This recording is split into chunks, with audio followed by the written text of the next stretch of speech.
नमस्कार विद्यार्थी मित्रांनो, आज आपण आपल्या अभ्यासक्रमातील कविता क्रमांक 12 पुन्हा एकदा ही कविता अभ्यासणार आहोत. या कवितेच्या कवयित्री आहेत प्रतिमा इंगोले. प्रथम आपण प्रस्तावना पाहूया. प्रतिमा इंगोले, ग्रामीण कथाकार, कवयित्री, हजारी बेलपान, अकसिदीचे दाणे, सुगरणीचा खोपा, जावयाचं पोर इत्यादी कथासंग्रह. भुलाई हा कविता संग्रह, बुढाई ही कादंबरी. अस्सल वैदर्भी बोलीभाषेचा बोलीचा वापर हे त्यांच्या लेखनाचे खास वैशिष्ट्य आहे.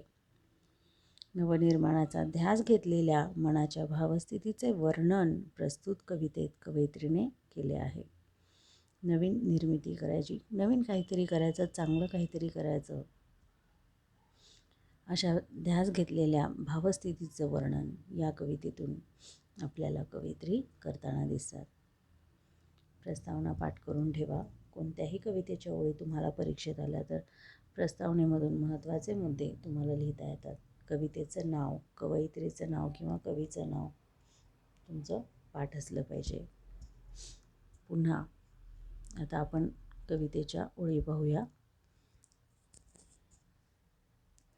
पुन्हा एकदा चमकावी वीज, उतरावी खाली, भिनावी रक्तात, पेटावे स्नायू, करीत पुकार पुन्हा एक वार. पुन्हा एकदा घालीत पिंगा, पावसाच्या सरी व्हाव्यात बेभान, कोसळाव्या खाली, मातीत माती व्हावी एक, पुसून टाकीत भेदाभेद पुन्हा एक वेळ.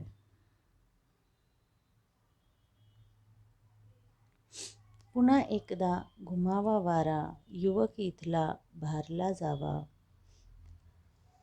भुलावी तहान, विसरावी भूक, नवनिर्माणाची लागावी चाहूल, उजळावी भूमी दिगंतात पुन्हा एकदा.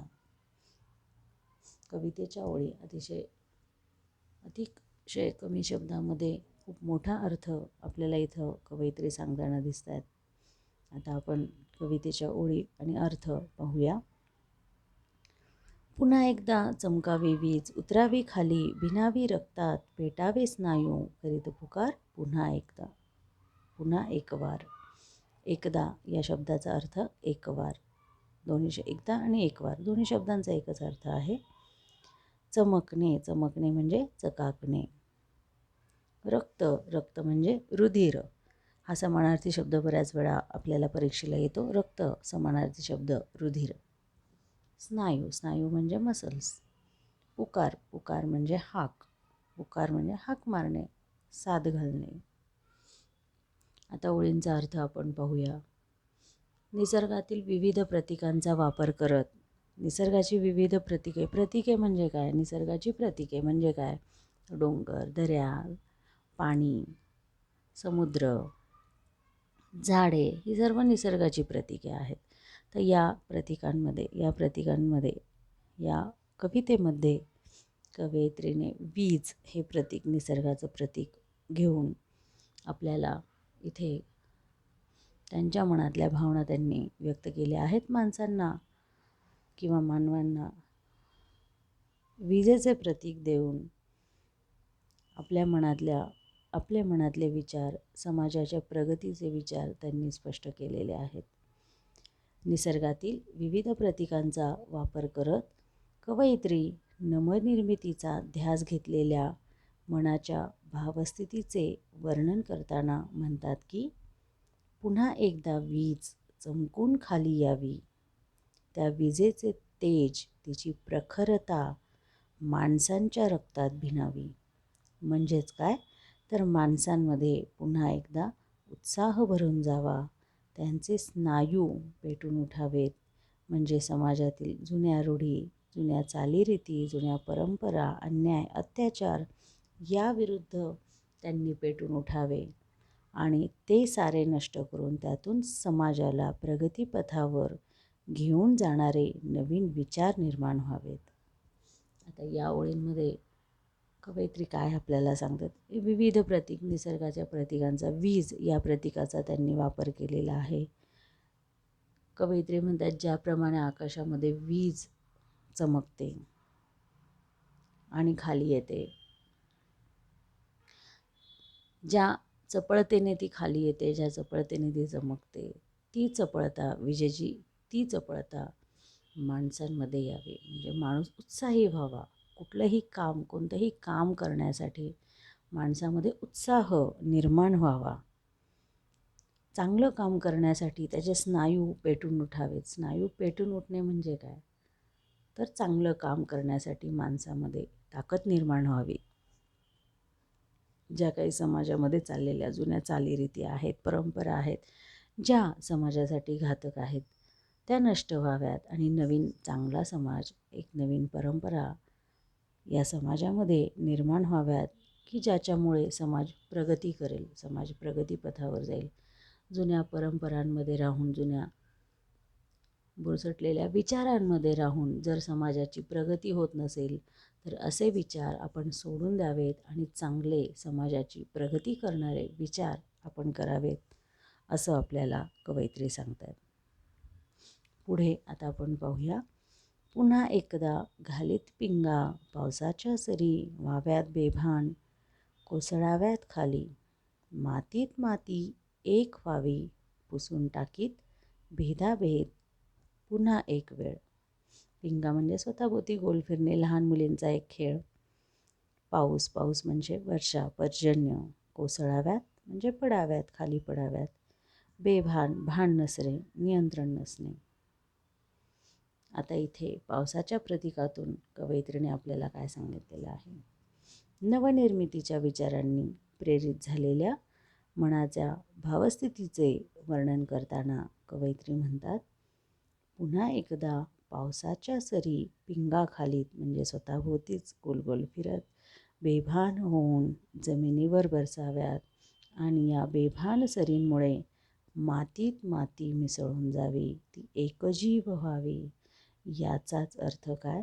तर या मातीतील म्हणजेच समाजातील सगळा भेदाभेद मिटून जावा, असे कवयित्रीला वाटते. म्हणजेच समाजात असलेला गरीब श्रीमंत, उच्च नीच, जात धर्म, स्त्री पुरुष असा विविध प्रकारचा भेदभाव नष्ट व्हावा आणि समाजामध्ये एक नवीन समाज निर्माण व्हावा.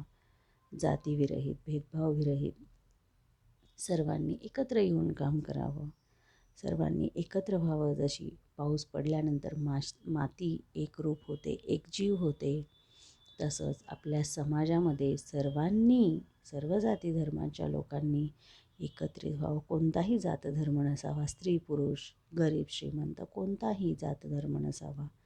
सर्वांनी एकरूप व्हावं, सर्वांनी एकत्र यावं. कोणतंही चांगलं कार्य करण्यासाठी, चांगला समाज निर्माण करण्यासाठी, चांगल्या समाजाची प्रगती करण्यासाठी सर्वांनी एकत्र येऊन काम करावं, असं कवयित्रीला वाटतं. पुढे आता आपण पाहूया.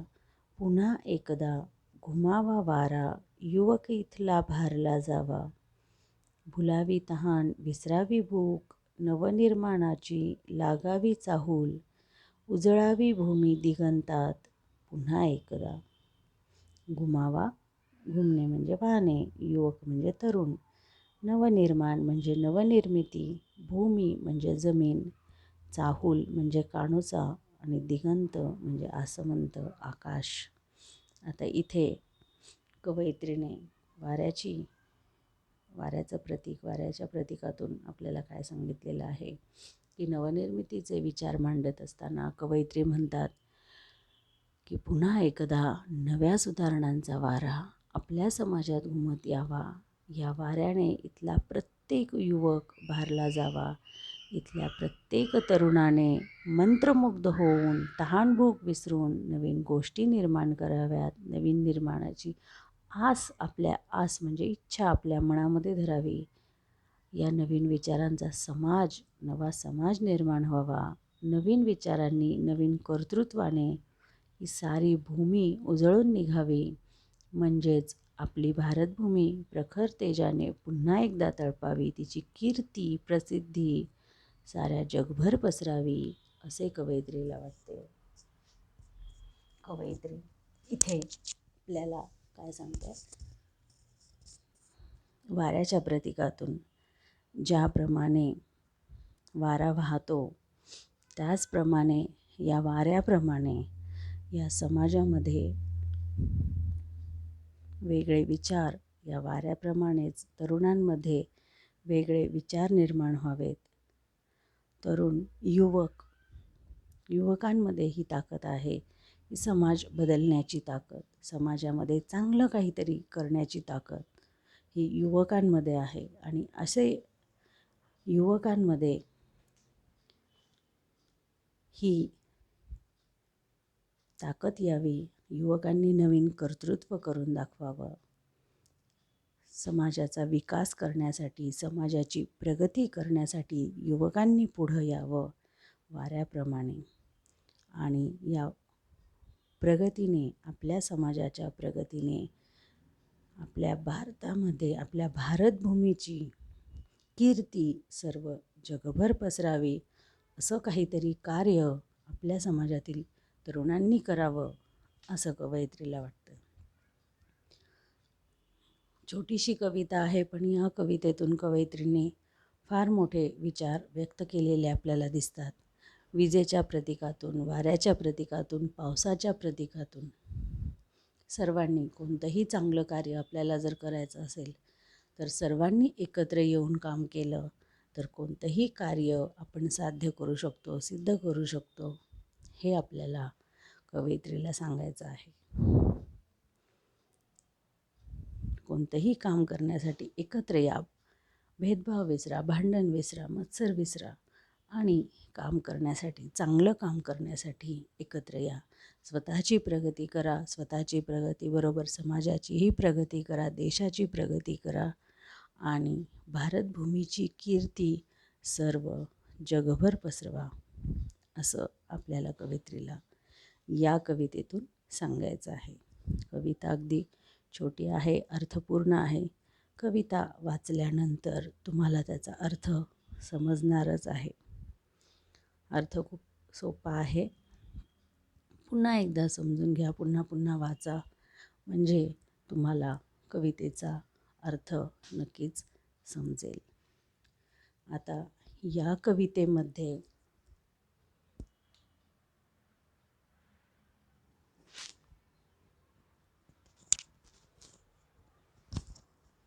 कोणकोणते प्रश्न आपण पाहू शकतो. अगदी सोपे प्रश्न तुम्हाला या कवितेमधून पाहता येतील. छोटे छोटे प्रश्न, समाजामध्ये नवनिर्मितीचे विचार कवयित्रीने कसे मांडले आहेत. प्रतीके, कोणकोणत्या प्रतीकांचा वापर केलेला आहे.